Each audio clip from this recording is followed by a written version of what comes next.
Hi folks, and welcome to the re-record of the week in Marvel Avengers Alliance. I had already done this Friday night, and for some reason, no matter how I compiled it, I wound up getting the audio glitches again, where I sat there and for the first few seconds of the video it was like, and then the camera and the video were way out of sync. So here I am doing it again. Background music is brought to you today by Chrono Trigger Orchestral Music. The reason why I did this is originally I was going to provide a link to Summer Games Done Quick, which is a series of speed runs that were basically was running all week and was going to end on Saturday night with a Chrono Trigger speed run. The projected time was about 5.5 hours. They came in at about 5 hours and 4 minutes. So I was going to link people to it to encourage them to watch the stream, and unfortunately it's being recorded now after everything is done, and the last game was of course Chrono Trigger with a Super Metroid race, a 3-person race right before that, which was phenomenal, and some sequence breaking and everything like that. So let's go ahead and jump right into this week's episode of the week in MAA. So on to PvP as a topic over here. My defense at this point has really been getting it done. I would say, I don't know if they're 50-50, but when they're losing an average amount, but when they're winning big. 19, 20, so then we have 314, so that's about average. 18, 19, 20, and then 11 to 15 loss. So absolutely phenomenal job for these guys on defense so far.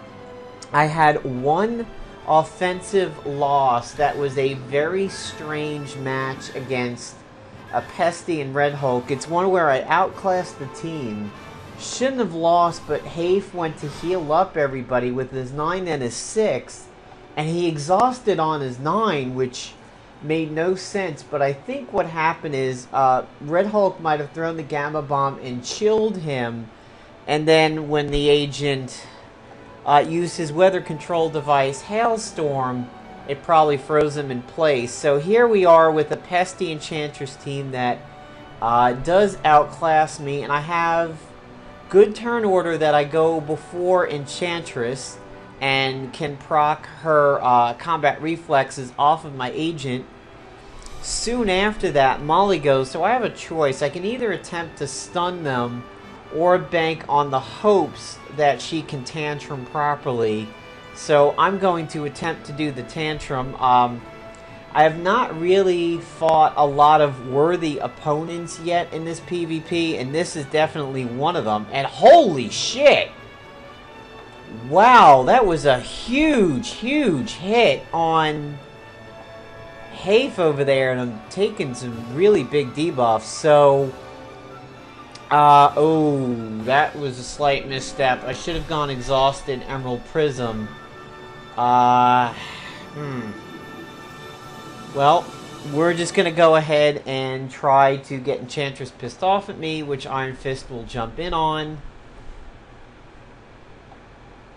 Hopefully, he goes for Molly, and he takes the Nano Plague. Unreal. Every time that you don't want the Nano Plague to proc, it does. 60% my ass. Well, here we are going to try to punch Enchantress out.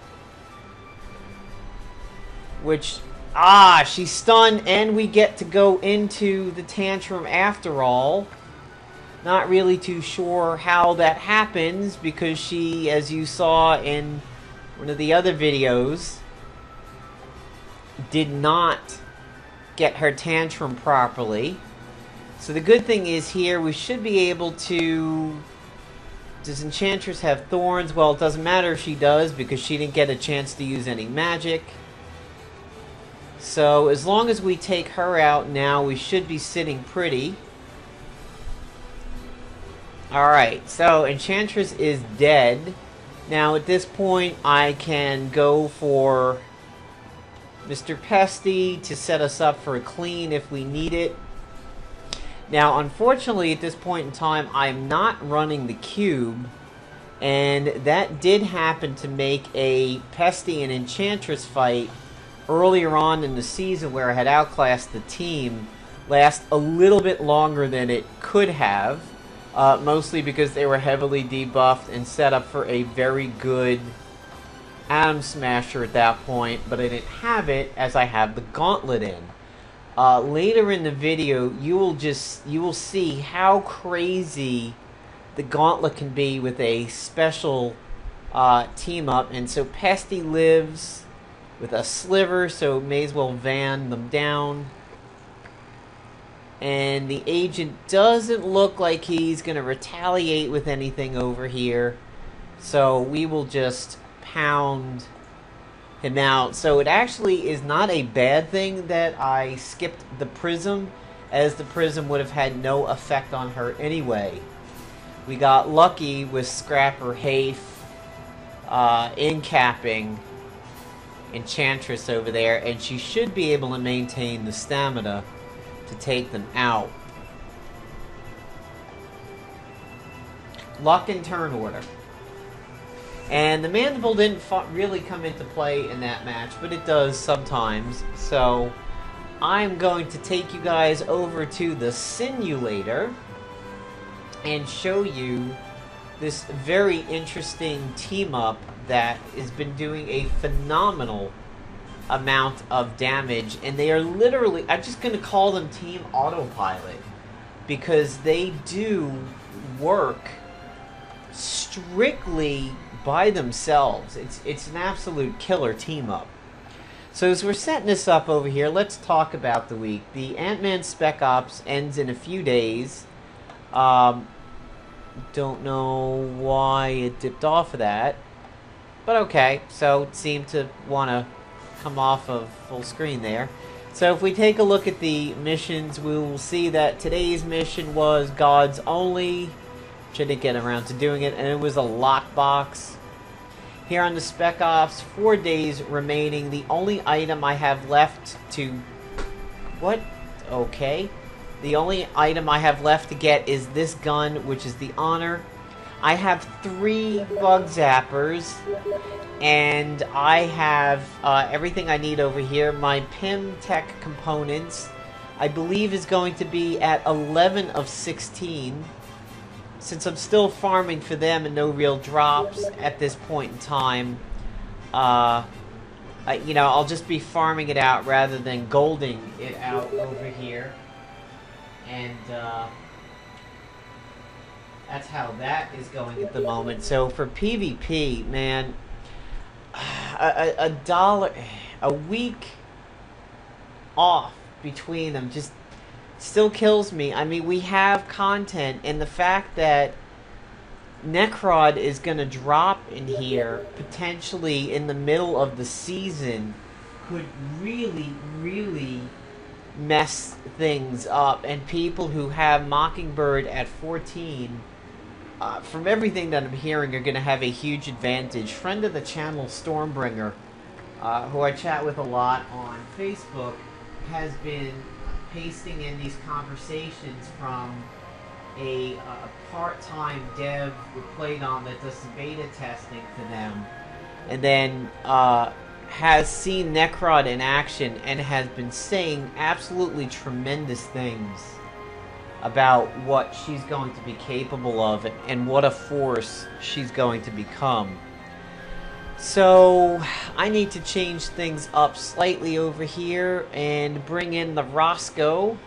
As you can see, my superior is just about ready to hit 13. He was definitely one of the people who I wanted trained before PvP went live. Just a few more blasters at 14 and tacticians at 14, but of course that didn't happen. So if you don't have the Roscoe, you can run the Rapier for this team, but I'm going with the SHC, the Mandible, the Cosmic Cardinal, and the Roscoe, and that's because of the Infiltrator being over there.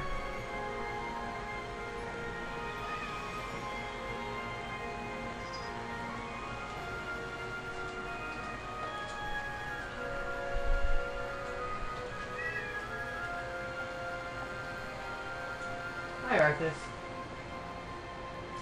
So here we can see, alright, now this Rocket Raccoon, as you know, is Movie Coon. This is his generalist version. I did not purchase his blaster version. And look at this! Look at what spider-noir is doing! I mean, I could call them Team Spider-Coon, but this is just Team Auto... Look! Everybody except Sin was dead, and Sin has half health, and hands off. This is a roller coaster. I haven't even touched them. We're going into the first dip, and now we're in the corkscrew. I mean, it's absolutely incredible how this team just napalms the entire enemy side without doing a blessed thing. It's just incredible. And even though he is ISO'd properly and he has the morale boost, he does not have individual AISOs. If he was stacking radiation or something, phenomenal. So another thing you could do for this team is to run the Rectifier so that the kind of squishy coon heals himself for all that extra damage he's doing. But we'll get to that. So, again, we're just using the Small Hadron Collider to just buff up all these passives that we have. So now everybody is at level 2, which is ignores avoidance effects, always critical hits. And as we know, that's over there at Planck Particles. If we got it one more, they always critically hit and ignore defense. But see now... There's that Roscoe, which is not exactly working maybe as intended. It doesn't seem to stop it like haste, but it definitely punishes you for it.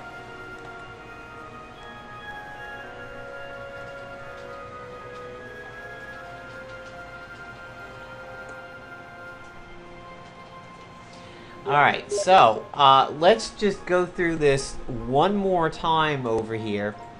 And as we do this, I could actually bring in the Rectifier, but it's not the super best team for it because only Rocket Raccoon would be benefiting from it. But basically the Rectifier is on sale. It is a quick action item that is... this is fortuitous that I get to go early. It is a quick action item that says the enemy team will take damage if they use energy attacks, similar to the Crooked Branch. But it says that your team, similar to the Crooked Branch, will heal every time they do energy damage. So all of this extra stuff that Rocket Raccoon is doing over here would be healing himself. He would be topping himself off. And if you can see my agent went first. If I had used the Rectifier, I mean, look at this. Just hands up, I did one thing. I punched the power armor one time, and we wiped out the team again.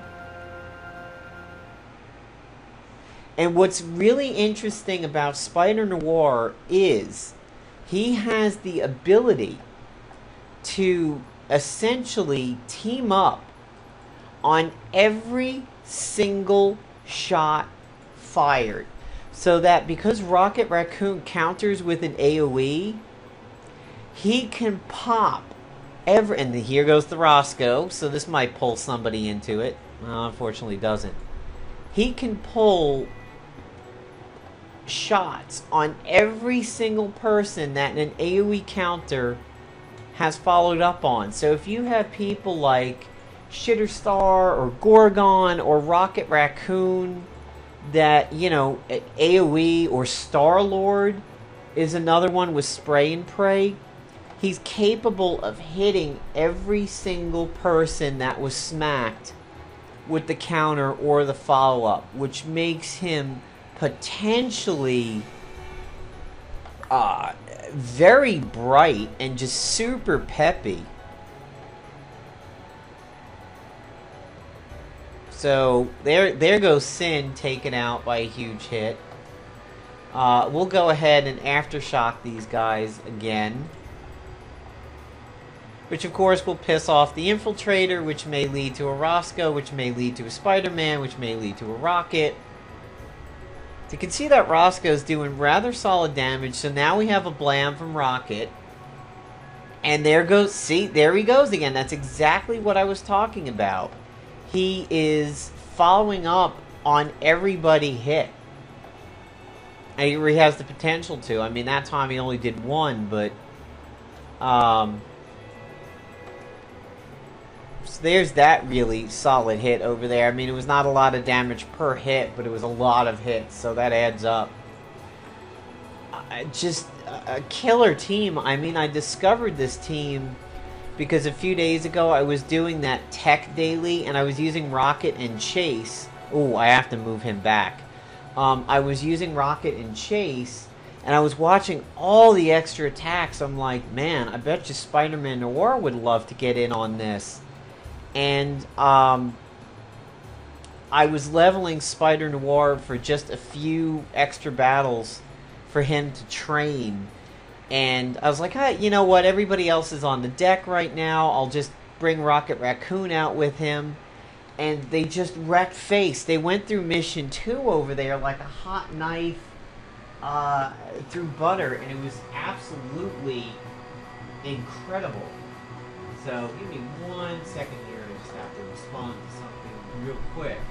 So the Rectifier, I will show you guys this, and I've had this for a while. I do recommend you actually get this because it's a very, very interesting item that nothing else other than maybe the Source of the Nile does a similar function to this.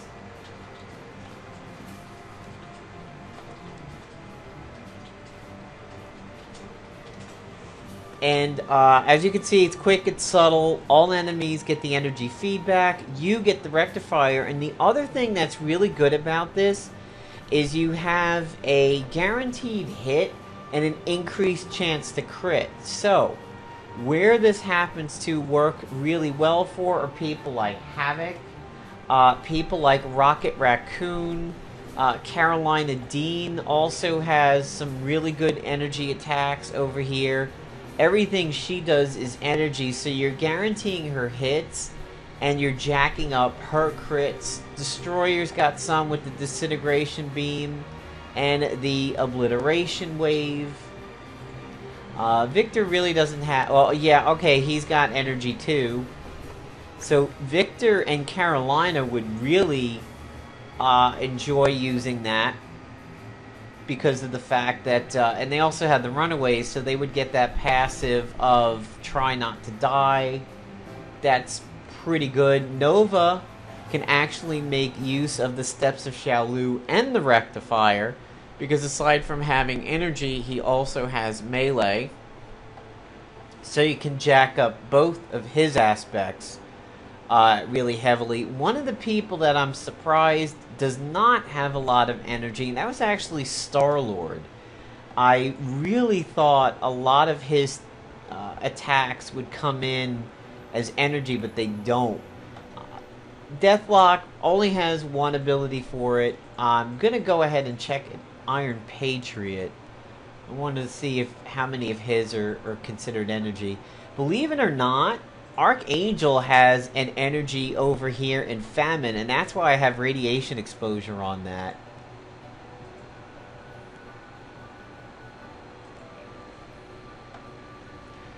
So, Havoc, yeah, just about everything he does is energy too. So, he'd be getting healed like crazy with the Rectifier. Iron Patriot, so here he goes. The Plasma Blade would heal him, the Repulsor Beam would heal him, and the 21 gun salute. So, you are guaranteeing hits with Iron Patriot and the Rectifier, and you are jacking up his potential to crit. And we still have no arrow over here, so we're still a ways off. So let's touch base with some of my newest characters and see where they are. There's Star-Lord. Unfortunately, none of his stuff was energy, despite the fact that he has, you know, the element gun. And it seemed to scream that some of this would be energy. Unfortunately, no. So Gorgon, he's one of the people. His follow-up on flanked, or his counter, is actually Dance of Death. So this is an AoE. And we can see here my Quake is 12. Getting there to 13. Spider-Noir is 9. Really would like to push him towards 10 as soon as possible. Somehow Ultimate Spider-Man wound up at 13 ahead of some of his more important brethren, but Superior is catching up. Deathlock is going to go next. I'm actually going to pull the trigger on him since Superior is just about ready to go. And my AntMan is 8. So these are my next 2 targets, mostly to get 10 over here and get his final set of abilities. Then I'll be focusing on Quake for the bonus. And my collections are looking pretty good. I got 1 dupe on my second open of 10, and I just got a dupe recently. But I'm clocking along pretty good, halfway there. And not having too many issues with the spinners on this. I will say that the spec ops has been well played by me. Just making sure I never really bottomed down on the ISO, and I kind of did it at a solid pace. And was not that lucky with buckets, but I was pretty lucky on weapons. And definitely going to take one more run at one of these missions for the Pym Components.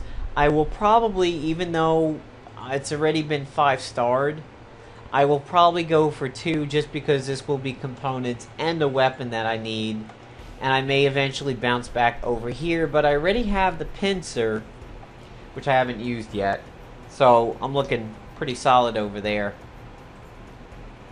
So there is the week in Marvel Avengers Alliance. I thought I had heard that the Mercurial was on sale too, but I haven't seen it. Maybe it's because I have it, but I don't think so. But yes, you do want to pick up the Rectifier, as it is pretty much the only thing that does what the Rectifier does. And it's a gadget, so it's not like it will ever go out of style. So I hope you enjoyed a look at Team Autopilot over there, and maybe that'll spark some ideas for you, especially in PvP if you want to get him leveled.